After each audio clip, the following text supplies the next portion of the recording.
नमस्कार दोस्तों। आज मैं अपने पिछले वीडियो जिसमें कि मैंने आपसे हनुमान चालीसा और एजुकेशन के बारे में बात करी थी, आज मैं उससे आगे चलूँगा। जैसे मैंने आपको पिछले वीडियो में बताया था कि पढ़ाई को आज हम दो भागों में बांट सकते हैं। पहला कि अच्छे मार्क्स लेना और अच्छे कॉलेज में एडमिशन लेना, अच्छे सब्जेक्ट में एडमिशन लेना, और दूसरा होता है कंपटीशन, कि जिसमें कंपटीशन के थ्रू आप अच्छे मार्क्स लाएं, अच्छे पॉइंट्स लाएं, जिससे कि आपका किसी अच्छे कॉलेज में अच्छे सब्जेक्ट के साथ आपका एडमिशन हो। मैंने एक दोहा पिछली बारी आपको बताया था कि विद्या के लिए जो दोहा होता है वो होता है, विद्या हीन तनि जान के सुमिरो पवन कुमार। ये दोहा आपको सिद्ध करना पड़ता है।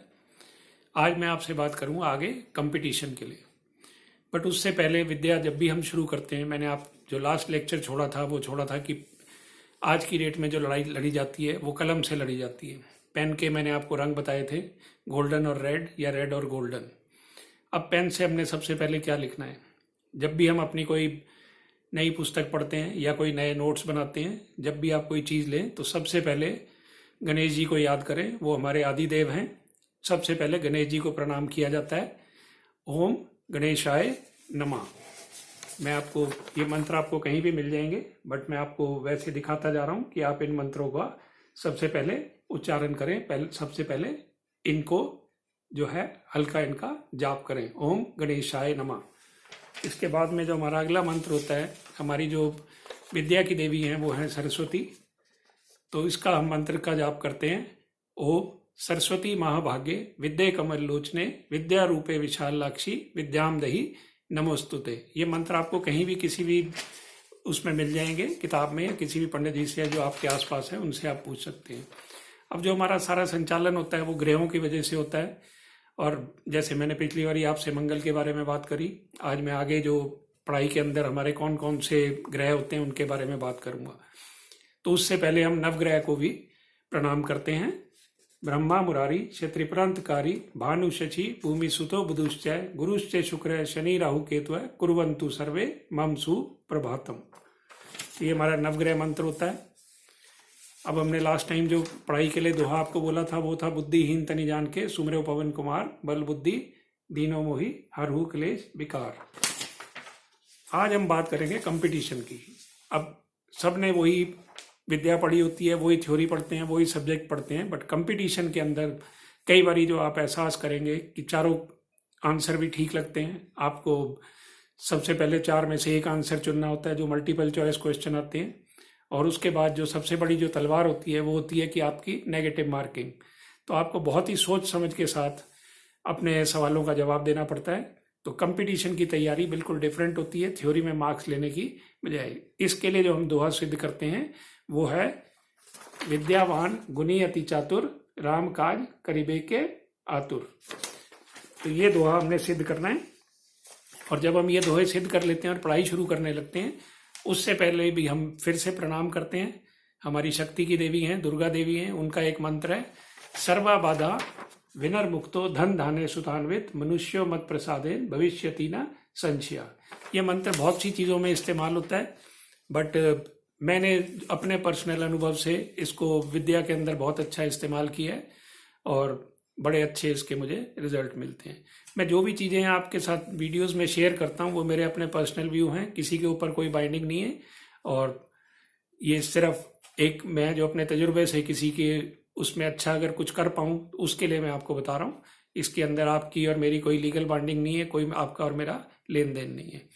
अब जब हम विद्या की बात करते हैं तो विद्या के अंदर तीन चीज़ें मुख्य होती हैं।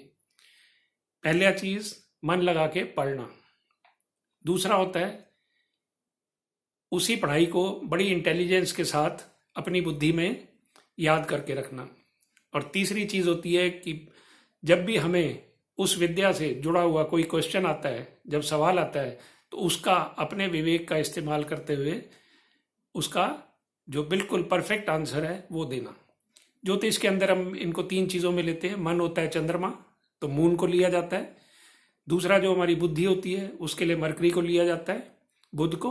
और तीसरा जो विवेक होता है उसके लिए हम जुपिटर को लेते हैं। और भी ग्रहों का होता है, बट मुख्य तौर पे इन तीन ग्रहों का हमारे ज्योतिष में हमारे पढ़ाई से लिंक होता है।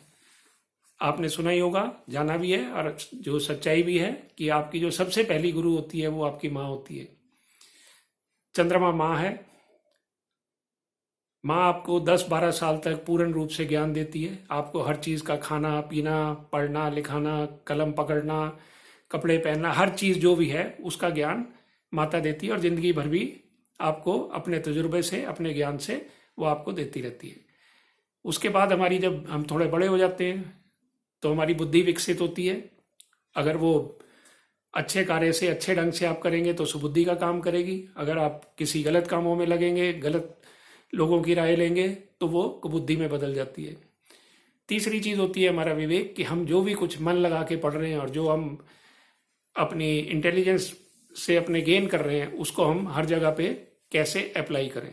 तो हमें मुख्य तौर पर इन 3 ग्रहों का उपाय करना पड़ता है। बड़ी छोटी छोटी सी चीज़ें जो कि आपने कोई उपाय नहीं करने, किसी पंडित जी के पास नहीं जाना, कहीं कोई दान पुण्य नहीं करने, कुछ नहीं करने। चंद्रमा माँ है।